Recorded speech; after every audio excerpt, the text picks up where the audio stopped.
I'd like to take my time today with you to share and take you all on a little bit of a journey. A journey into, and I've only got 16 minutes, but a journey into the next 20 or 30 years of human development. That's a journey into the next wave of innovation, or actually otherwise called the next industrial revolution. But before I start on that journey, what I want to do is to share with you one concept, and that's the concept that time frames matter. That when something happens is sometimes just as important as what happens. And to give you an example of that, let's do a little exercise. Let's imagine it's 100 years ago. Okay, it's 100 years ago, and I give everybody in this room $1,000, because I'm feeling pretty generous today. I give you all $1,000, but I give it to you on one condition. You either invest that in a company that makes cars or a company that makes horses. Where would you invest your $1,000 100 years ago, cars or horses? Any ideas? I'm hearing both, actually. Well, let's look at those two technologies side by side, shall we? Let's start with the horse. It's a pretty good technology, the horse. It's been around for a while. You're very familiar with the horse. You like the horse. It's got this lovely user interface. It's quite friendly. It's quite reliable. It generally starts every morning, except for that one morning when it doesn't start, and then you're a bit sad and you know it's probably not going to start again. But on that note, it's biodegradable. It runs off biofuels, this wonderful stuff that you can grow in your back paddock. It's got a wonderful autopilot function. You know, if you've had a few too many drinks, it'll generally take you home from the pub. You know, it's a good technology. It's widely available and it's actually affordable. Let's compare that at 100 years ago with the car. It's smelly. It's unreliable. It often doesn't start on cold days. The horse had that little rear leg problem they were trying to work out, but the car has the crankshaft problem. In fact, more people are breaking their arms on crankshafts per user than actually falling off horses. So it's more dangerous than a horse. It's unfamiliar. You've got to learn a whole new user interface. It's more expensive. It's not as widely available. You've got to buy this stuff called petrol from inconvenient locations you otherwise wouldn't have wanted to go. You can't go cross country. In fact, there's this entire horse lobby which is pushing back on the car lobby. There's things like driver's licenses you've got to have. You don't need one for a horse. If you live in Arizona, believe it or not, there was a road rule that was created by the horse lobby which said if you were driving a car and you saw somebody on a horse, you had to pull over to the side of the road, turn the car off, and wait for the person on the horse to go past so you didn't scare the horse before you could start again. So I hope, why 100 years ago? If you just compare that, take those two technologies side by side, why would you invest in a company that makes cars over a company that makes horses? Because, of course, we know in hindsight, if you'd invested in General Motors, you probably would have done much better than if you'd invested in General Horseco over the long term. Well, the answer is because time frames do matter. And what I did then is just look at things in a very narrow time frame. But imagine, if you think about the longer technology trajectory of those two things, the horse had millions of years to get where the horse was going to get. Its technology trajectory was very, very flat. It wasn't, apart from that small moment when we domesticated them, it really wasn't going to go much further in terms of its utility or its efficiency or anything. Whereas the car, its technology trajectory was like this. It was extremely steep. And while the two technologies might have been comparable or one might have beaten the other, the car just had so much further to go. And when you look at things in that much broader time frame, you often draw different conclusions because, of course, there's a lot of other technologies that we're starting to think about, whether it's the internal combustion engine versus electric cars, whether it's other energy technologies, whether if you look at things in the broadest possible time frame, you can sometimes draw that different conclusion. And this brings me to a little bit of work. My PhD was in this wonderful theory topic called innovation theory, which officially makes me a complete nerd. But one of the things that I learnt early on in that space was that actually, since the Industrial Revolution, innovation theory is often talking about how things change and why the world changes. Since the Industrial Revolution, we've actually seen a series of waves of innovation. Originally identified by a Russian economist called Nikolai Kondratyev, and you can see them up there. They started with what they called the Industrial Revolution, and started with milling and water and steam power, moving on to the railways, then to electrification, mass production, and then finally the fifth wave of innovation, which is information and communications technology.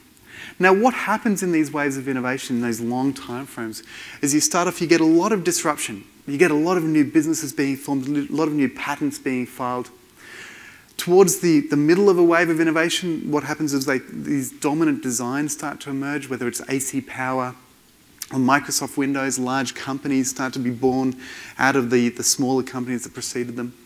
And towards the end of a wave of innovation, you get a global depression, a global financial crisis, or a global recession, or what it might be. And then the cycle happens again. The disruption occurs from that, and you start these new waves. And to give you an example of that, and it was really interesting, this is a piece of work that was done by Allianz, and of course we never really look at these waves of innovation until we're in the middle of a global financial crisis. But you can actually see here, and I find this particularly compelling, we don't have the first wave of innovation because we didn't have it. This is effectively the Standard & Poor's 500 index rolling 10-year yield. So it's the long-term signal, you might say, of the S&P 500. And above the line is effectively growth of the S&P 500. Below the line is bad. It's effectively decline. And what you can see that we didn't have the first wave of innovation because the S&P 500 didn't exist. But what you can actually see is this periodical shift where we've seen a lot of growth followed by periods of measurable decline. And what I find very interesting is those last two in particular, where you can actually see the fourth and the fifth wave quite significantly. And I guess the interesting thing about this is indeed we are, and I guess it's probably no surprise to anybody that one of the things that I believe we're starting to see, and I guess the topic of my research has been that actually what we're starting to witness at the moment is a transition from one wave of innovation to another, from the fifth wave of innovation to the sixth. And why that's important is because what we've seen in these waves of innovation is two things. One, while we experience a lot of disruption and a lot of challenge in the economy, at the same time what starts to emerge is a lot of opportunity. A lot of opportunity for new businesses, new business models, new growth, new things that otherwise wouldn't have been possible because before that disruption occurred, the dominant designs, the standard ways of doing things were so powerful that they sucked away the opportunity from those new areas. And the second thing that you start to see is that basically, if indeed we are on the cusp from one wave or another, it's those countries, those companies, those people who can actually identify and find the opportunities that do particularly well, and there's a lot of examples of that. Now, I don't have much time, and there's an entire book about it if you want, but basically when we started to look around what these waves of innovation could be, and generally they're not just about one thing, they're generally about where you get markets, which are large markets combining with large institutional change, large societal changes, combining with large shifts in technology, so information technology. The fifth one, for example, the technology was ICT, the microprocessor. Institutions was all about networks, and the market was all about transaction cost. So if I could go back in time and whisper in my little baby ear, how do I make money in the fifth wave of innovation? It would be this. It would be find the largest transaction cost you can and apply information technology in a networked environment. Right? If you start to look at things in that way, one of the things that we found is there's only really one candidate that we've seen for the next wave of innovation, and that's quite simple. It's this notion of resource efficiency. Now, why do we think that? Well, basically, if I talked about those three areas, the market, the need space, one we're entering is a period at the moment of a perfect storm, you might say, where we're seeing on one side increasing demand. Here's, for example, is the demand in water. This is a piece of work done by the World Economic Forum, and you can see here that China is expected to increase its demand for water, for fresh water, by 61% between 2005 and 2030. And this same sort of increase in demand is happening in a whole lot of resources. But at the same time, we're seeing massive scarcity. That same report here actually identified the current amount of water that we are consuming on the planet as 430 billion cubic meters. The amount of water that's available on the planet is 450 billion cubic meters. So we're currently consuming, this is reliably available fresh water, we're currently on the planet consuming 95% of the world's reliably available fresh water, yet we're expecting China to grow by 61% in terms of its demand. And the same story happens for a whole lot of other areas. The other part of that perfect storm is actually around the huge amount of inefficiency in the system. 95% of the things that we purchase by weight are in the bin at the end of a week. 85% of the energy in your internal combustion engine does not go towards moving you forward. 85% of that energy turns into heat and noise. We're also seeing a massive institutional change. We're starting to see things like ecosystem services start to build. And that's effectively saying, what's the value of a tree? Is the value of the tree what we get if we chop the tree down and sell the wood, or is it the value of the tree what we get if we chop the tree down and sell the land, because that's the way we valued trees largely in the past? Or is it the value of the tree in terms of the water it purifies, in terms of the air it purifies, the carbon dioxide it sequesters, in terms of its amenity value, in terms of the biodiversity it harbours? Because what's happening is we're starting to attribute values to all those sorts of things, and that, you might say, becomes a big institutional change in the world. And finally, of course, we're starting to see massive changes in investment in technologies, and we've got some great speakers that will be able to talk to us a little bit about this. But I find, for example, here's a little piece of work in the US. You can see the DOE R&D spending thanks to the stimulus package that came around 2009. And it's not just about the US, but if you look at the world, you can actually see the general trend in terms of energy R&D. I think this is renewable energy R&D, this one, has basically been increasing year on year. And you can also see the developing countries catching up with the developed countries. In fact, the largest single investment in renewable energy R&D in the world is currently in China. It's called the 863 program. It was created in 1986 in the third month, which is why it's the 863 program. Go figure. But interestingly, that big shift, and it's not just countries, it's also large companies. Here's one, GE, for example, has already created $10 billion worth of new business through its Eco-Imagination program, which basically has two rules. One, it must be more resource efficient, and the second is it must make money, surprisingly enough. But you can start to see how that perfect storm starts to create, where you get changes in technologies, changes in institutions, and changes in markets altogether. And really, I talked about shorthand being resource efficiency. Really, the longhand is that perhaps we're about to see a shift from one mode of operation to another one, where in a resource-constrained world, you're moving from a mode we've operated in since the Industrial Revolution, which is harvesting resources that were plentiful and cheap, to one where we're going to start managing resources that are scarce and valuable. And that shift is quite significant, because suddenly you realise that we have to start doing some very big things. For example, decoupling growth from resource consumption. Because for the last 200 years, those two things have been very tightly coupled. But if you want to start managing resources, suddenly you have to start decoupling them. So my time's nearly up, but what does that actually mean? Well, so what is, I guess, the big question. And we've got some folk here who will start to share with us the so what question today. But what we did is, when we started to look at this question in the so what's, we actually came up with a number of rules of thumb. Like I mentioned, if I go back in time and shared those rules of thumb of the internet wave, would be find the largest transaction cost I can and apply information technology to a networked environment. What are the rules of thumb for a sixth wave of innovation? How do you succeed in a resource-limited world? And we came up with a number of them, and I'm just going to share them with you very briefly now. The first was that waste equals opportunity. A lot of people are making a lot of money by simply identifying the largest source of waste they can and doing something productive with it, or eliminating it in the first place.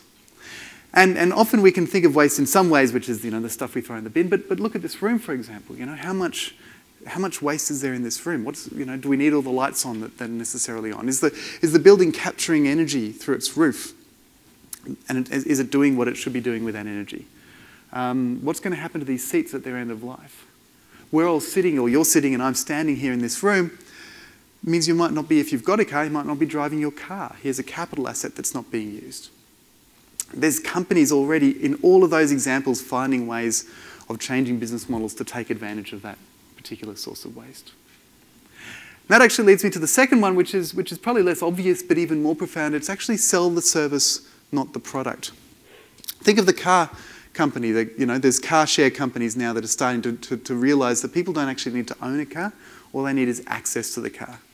They're selling the service of the car rather than the car itself. There's even energy companies. Does anybody here actually want a kilowatt hour? Right? I don't know how I could hold a kilowatt hour necessarily. What I actually want from energy is I want light, heat, and mobility. And there's companies who are starting to find ways of selling light, heat, and mobility independently of the energy Woking Council, for example, is one in the UK, where you can now sign a contract with Woking Council, and they will keep your house at, I don't know what the Fahrenheit version is, but around 23 to 25 degrees Celsius all year round. But in exchange, you have to and they'll try to do that with as little energy as possible. In exchange, they'll come in and they'll check your roof for cracks, they'll insulate and all that sort of stuff. And suddenly the incentive for them is completely changed. It's not to sell you as much energy as possible. It's actually to deliver you that level of service with as little energy as possible. So decoupling, what services do is they actually decouple value, the value to the consumer, from the resources involved. The third thing that we're seeing is we're starting to see the digital, because if you want to power those two business models, what you need to do is you need to understand where the resources are in the first place. Where is the waste? How much service is being delivered? And those two things start to see a big trend around digital and the technology convergence between what is digital and what is natural. And the way you could say is that everything in the natural world starts to get a digital counterpart. Whether it's this building, whether it's that bottle there under that table, whether it's me, we all start to get a digital counterpart. The bottle has an RFID chip, a radio frequency ID chip, saying, I'm a bottle, I'm a bottle. The building has a building management system. I already have my digital version, which is basically stored in my mobile phone. It's my Facebook account. Soon it will be my wallet. It'll be my keys. It'll be measuring my heartbeat so it knows whether I'm alive or not. Right? And we're starting to see businesses all over the place starting to exploit that digital version.